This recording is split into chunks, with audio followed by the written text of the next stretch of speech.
கர்த்தருடைய நாம் மகிமைப்படுவதாக. சங்கீதம் 146:7 அவர் ஒடுக்கப்பட்டவர்களுக்கு நியாயம் செய்கிறார், பசியாக இருக்கிறவர்களுக்கு ஆகாரம் கொடுக்கிறார், கட்டுண்டவர்களை கர்த்தர் விடுதலையாக்கி விடுகிறார். அதனால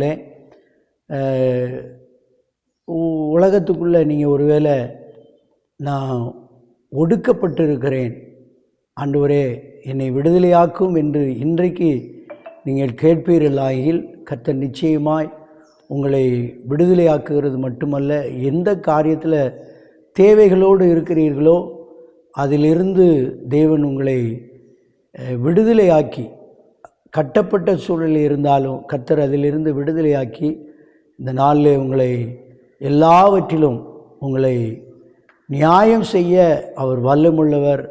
நிச்சயமாக இந்த வார்த்தையின் மூலம் உங்களை விடுதலையாக்கி விடுவார். கர்த்தர் உங்களை ஆசீர்வதிப்பார். God bless you.